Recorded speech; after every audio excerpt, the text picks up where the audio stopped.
عز وجل في كتابه الحكيم: يا أيها الناس اتقوا ربكم الذي خلقكم من نفس واحدة وخلق من زوجها وبث منهما رجالا كثيرا ونساء واتقوا الله الذي تساءلون به والأرحام إن الله كان عليكم رقيبا.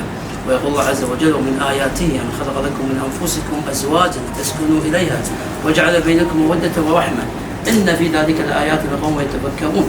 الزواج نعمة من الله عز وجل، وقد حث النبي صلى الله عليه وسلم الشباب على الزواج عندما قال عليه الصلاة والسلام: يا معشر الشباب من استطاع منكم الباءة فليتزوج فإنه غض البصر وأحصن للفرج ومن لم يستطع فعليه بالصوم فإنه له وجاء. ويقول صلى الله عليه وسلم: تزوجوا الودود الولود فإني مكاثر بكم الأمم يوم القيامة. فبالزواج تسمو روح المودة والمحبة بين الزوجين، فلا بد أن يعرف كل الزوج والزوجة حقوق بعضهم وبعض. الزوج له حقوق تجاه زوجته، وأيضا الزوجة لها حقوق تجاه زوجها. فالزوج أصلا يحافظ على زوجته ويأمرها بالصلاة والطاعة والعبادة، وأن يعاملها معاملة حسنة فلا يؤذيها ولا يعنفها، فهي خرجت من بيت كريم ومن أسرة كريمة وذهبت تحت ولايته، فلا بد الإحسان إليها. كذلك الزوجة لا بد أن تعين زوجها على الصلاة والطاعة والعبادة، وأن تطيع الطاعة التي أمر الله سبحانه وتعالى بها، ولا تفشي أسراره وأسرار بيته وأسرار فراشه. فالرسول صلى الله عليه وسلم وصف الزوجة الصالحة بخير متاع الدنيا عندما قال عليه الصلاة والسلام: خير النساء إذا نظر إليها سرته، وإذا أمرها طاعته، وإذا غاب عنها حفظته في ماله ونفسها. نسأل الله سبحانه وتعالى أن يبارك لنا عزنا الغالي سعد وزوجته، ويديم عليهم المودة والمحبة والاستقرار، ويرزقهم ربي الذرية الصالحة، اللهم آمين. ومريم زوجتك يا سعد ابنتي زينب على ما في كتاب الله وسنة رسول الله صلى الله عليه وسلم على المهر المسمى بيننا إمساك بمعروف أو تسريح بإحسان. سعد قبلت الزواج من ابنتك زينب على ما في كتاب الله وسنة رسول الله صلى الله عليه وسلم على المهر المسمى بيننا إمساك بمعروف أو تسريح بإحسان. بارك الله لك وبارك عليك وجمع مبروكين.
Thank you.